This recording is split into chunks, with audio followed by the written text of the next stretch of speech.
Hello and welcome to the top 3 scariest driving stories you have ever heard. Buckle up and prepare to be absolutely spooked. First up, we have the in-between. The clock struck midnight as I found myself alone on a desolate road, surrounded by an unsettling darkness that seemed to seep into my very bones. The dashboard clock emitted a soft, eerie glow, casting fleeting shadows across the interior of my car. My hands gripped the steering wheel tightly, and my heart quickened its pace as a sense of foreboding settled over me. I had taken this route countless times before, but tonight was different. The usual soothing hum of the engine now sounded like a distant, echoing growl. The world outside my headlights felt like an impenetrable void, concealing secrets and horrors I couldn't fathom. The wind whispered through the trees lining the road, carrying with it an indescribable unease. The road stretched out ahead like a ribbon of uncertainty, disappearing into the ink-black abyss. Each twist and turn seemed to lead deeper into the heart of an otherworldly realm. My breath caught as I thought I saw movement at the edge of my peripheral vision, flickers of shadow that danced just out of sight. I tried to shake off my nerves, chalking it up to fatigue and imagination, but the sensation of being watched persisted. Glancing into the rearview mirror, I caught a glimpse of something fleeting, a pair of luminous eyes gleaming from the darkness behind me. My heart raced and I pressed the accelerator, hoping to outrun whatever unseen terror lurked in the night. The road ahead seemed to twist and distort, playing tricks on my mind. The trees that lined the route took on grotesque shapes, their branches clawing at the night sky like skeletal fingers. My headlights revealed eerie symbols etched into the asphalt, symbols that seemed to pulse with an unnatural energy. I blinked, and they were gone, leaving me to question if they had ever existed at all. A chill crawled up my spine as the car's interior grew colder, despite the heater being on full blast. My gaze darted to the rearview mirror again, and this time I saw a figure, pale and wispy like a specter, silhouetted against the darkness. It drifted closer with each passing second, its eyes fixed on mine with a hunger that sent shivers down my spine. Fear constricted my chest as I accelerated, the engine's roar reverberating through the night. My thoughts raced, a frantic jumble of questions and doubts. Was I losing my mind? Was this some kind of elaborate hallucination brought on by exhaustion? The figure drew nearer, and I could almost hear its faint whispers on the wind, beckoning me into the unknown. I glanced down at the fuel gauge, my heart sinking as I saw the needle inching dangerously close to empty. Panic gripped me. The idea of being stranded on this haunted road was a fate too terrible to contemplate. I kept my foot on the gas, my pulse pounding in my ears, willing the car to keep moving, to escape the clutches of this malevolent force. The figure grew more distinct, its features coming into focus, a face etched with pain and despair, eyes that held a sorrow deeper than any ocean. It reached out a translucent hand, and a chilling thought struck me. This wasn't just any ghost. It was a lost soul, trapped between worlds and desperate for release. Desperation pushed me forward as the engine sputtered and the car's lights flickered. With a final defiant roar, the engine died, leaving me in total darkness. The figure was upon me, its ethereal presence seeping into the car, chilling me to my core. I closed my eyes, the weight of its gaze almost too much to bear. Suddenly, a blinding light pierced the darkness as a car approached from behind. The figure recoiled, its spectral form dissipating into the night. The approaching vehicle's headlights illuminated the road, revealing a concerned driver who had noticed my stranded car. Relief washed over me, and I stumbled out of my car, struggling to find my words. As I looked back at the road, I saw no trace of the figure that had haunted me. Had it been real, or was it a manifestation of my exhausted mind? I couldn't be sure. But one thing was certain. The road I had traveled that night held secrets beyond imagination, a place where the boundary between the living and the dead blurred into something far more sinister. Wow, hope you're not too scared because next up we have echoes of the Tempest. Rain lashed against the windshield, blurring my vision as I navigated the winding road through the dense forest. The sky was an inky black, and the occasional flashes of lightning revealed the towering trees that seemed to close in around me.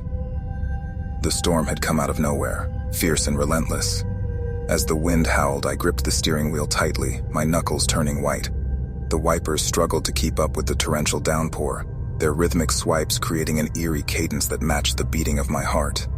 Each crack of thunder sent a jolt of fear through me, the booming echoes reverberating in the confined space of the car. Visibility was nearly non-existent, the rain forming a solid wall that seemed to swallow the world beyond my headlights. I strained to see the road ahead, my pulse quickening with each turn and bend. The road was treacherous, a twisted path that seemed to lead nowhere but deeper into the heart of the storm. A sudden flash of lightning illuminated a figure ahead, an old, decrepit building that stood alone amidst the wilderness. The sight was both a relief and a source of unease. With no other shelter in sight, I pulled into the overgrown driveway, the car's tires squelching in the mud. The building loomed over me, its windows shattered and its walls covered in ivy. It had an aura of abandonment, a place forgotten by time and civilization. Despite its dilapidated state, it offered the promise of shelter from the relentless storm outside. Hesitation gnawed at me as I considered my options. Should I stay in the car and hope the storm would pass? Or should I venture into the ominous structure for refuge? With a resigned sigh, I opened the car door, the rain immediately soaking through my clothes. Stepping into the building, a chill swept over me. A different kind of cold, one that seemed to seep into my very soul. The air was heavy with the scent of dampness and decay. The inside was as unsettling as the outside, with broken furniture scattered across the floor and eerie shadows dancing along the walls. I stumbled upon a room that appeared less deteriorated than the others and decided to hunker down there until the storm subsided. Lightning continued to illuminate the room in sporadic bursts, revealing forgotten portraits hanging askew and the remnants of what once might have been a life within these walls. Rain, my heart racing. Was it just the building settling, or something more sinister? Doubts clawed at my mind as I tried to shake off my unease. Hours seemed to stretch on as the storm raged outside, the sound of raindrops against the windows like a constant drumbeat. I huddled in the corner, my senses heightened, every sound magnified by the eerie silence within the building. Whispers seemed to tickle the edge of my consciousness, voices carried by the wind that moaned through cracks in the walls. Then a soft thud echoed from above, a sound that couldn't be attributed to the storm. My breath caught and I strained my ears, my heart hammering in my chest. Another thud followed by the faint sound of footsteps. Panic surged through me as I realized I was not alone. I rose slowly, my every movement echoing in the tense silence. Shadows seemed to shift and elongate, the room growing darker as if absorbing the malevolent energy around me. With trembling hands, I reached for my phone to call for help, only to find that there was no signal. A chill breeze swept through the room, carrying with it an icy touch that made the hair on the back of my neck stand on end. In the darkness, a pair of eyes glinted like twin points of light, fixed on me with an intent that sent a shiver down my spine. My voice caught in my throat as I stammered out a question into the oppressive darkness. "Who's there?" The eyes blinked and then a whisper, barely audible, slithered through the air. "You should not have come here." Fear seized me and I turned to flee, but the door slammed shut with a deafening bang. Desperation clawed at me as I jiggled the handle, my heart pounding like a drum in my chest. The air grew thick with an unsettling energy, and I could feel a presence drawing closer, an invisible malevolence that seemed to taunt and torment. The storm outside raged on, its fury a stark contrast to the terror that gripped me within the building's walls. Trapped in that forsaken place, I was forced to confront a truth more terrifying than any storm. I was not alone, and whatever dwelled there was no mere remnant of the past, but a malevolent force that hungered for my very soul. Well, hope you're enjoying so far because I have one last story for you. Feel free to subscribe for more content like this. This last one is called Whispers in the Summer Night. Here we go. The warm breeze rustled the leaves as I cruised down the quiet country road on that summer night. The moon hung low in the sky, casting a soft, ethereal glow on the surroundings. The familiar hum of cicadas filled the air, creating a soothing rhythm that accompanied my journey. The road ahead was empty, and I relished the solitude as I drove through the tranquil countryside. But as I rounded a bend, a figure appeared in the distance. My heart skipped a beat, and I instinctively eased off the gas, my foot hovering above the brake pedal. As I drew closer, I could make out the silhouette of a woman standing at the roadside. Her long hair billowed in the breeze, and her white dress seemed to shimmer in the moonlight. It was an eerie sight, unexpected and unsettling. I hesitated, my mind racing to make sense of the situation. Without warning, the woman stepped onto the road, her gaze fixed on my approaching car. My hands tightened on the steering wheel as I slammed on the brakes, the tires screeching in protest. The car came to a stop just a few feet from her, my heart pounding in my chest. I stared at her, a mixture of curiosity and unease swirling within me. She seemed ethereal, almost otherworldly, As if she didn't quite belong to the realm of the living, a voice inside me whispered to drive away, to leave this mysterious woman behind. But another part of me was drawn to her, captivated by her presence. Taking a deep breath, I rolled down the window. "Are you okay?" I called out, my voice trembling slightly. She didn't respond immediately, her gaze fixed on me with an intensity that sent shivers down my spine. Finally, in a soft, melodic voice, she spoke. "I need your help. Please, you must help me." A surge of compassion welled up within me, and I pushed open the car door, stepping out onto the warm asphalt. "What's wrong? How can I help you?" I asked, my concern outweighing my unease. "I'm lost," she whispered, her voice carrying a hint of desperation. "I need a ride to a place called Willowbrook. It's just a few miles from here." I studied her carefully, a gnawing feeling growing in the pit of my stomach. Something about her story didn't quite add up. Willowbrook was well known in the area. It was a quaint town, easy to find, and certainly not a place someone would need directions to. Despite my doubts, I felt compelled to help her. "Get in. I'll take you to Willowbrook," I said, gesturing for her to join me in the car.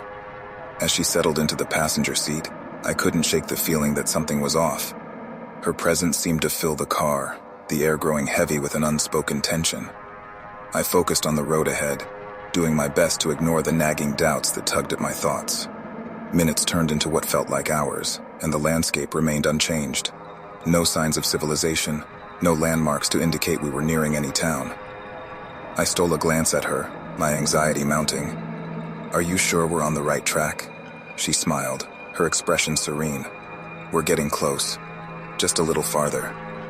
But the road stretched endlessly before us, and the moon had shifted its position in the sky. The shadows seemed to grow longer, darker, and my unease deepened. The warmth of summer night now felt stifling, suffocating. I glanced at the dashboard clock. It had been hours since I picked her up. Panic surged within me, and I finally gave in to my suspicions. "Where are we really going?" I demanded, my voice trembling. Her smile faded, replaced by an unsettling calmness. "To a place you can never leave," she replied, her voice now cold and detached. My heart raced and I slammed on the brakes, bringing the car to an abrupt halt. I reached for the door handle, my fingers fumbling in my haste to escape. But the door wouldn't open. I was trapped, and the woman's laughter filled the car, a haunting, echoing sound that seemed to reverberate through the night. In a panic, I looked around, my eyes widening as I realized the landscape had changed. The trees seemed to close in around us, their branches twisting and contorting like grotesque fingers. The road ahead disappeared into darkness, and I was engulfed in an oppressive, suffocating silence. As the woman's laughter grew louder, I closed my eyes, desperately trying to block out the nightmare that had become my reality. Whispers filled my ears, disembodied voices that seemed to speak in an ancient language I couldn't comprehend. When I opened my eyes again, I was alone. The woman was gone, leaving behind an eerie emptiness that seemed to stretch infinitely in every direction. I was trapped in a nightmarish void, a prisoner of a place that defied logic and reason. And as the moon cast its pale light upon the desolate landscape, I realized that my journey had led me to a fate far worse than I could have ever imagined, a fate from which there was no escape. Well, that just about does it for today's stories. Thanks for riding with me, and I hope to see you again soon.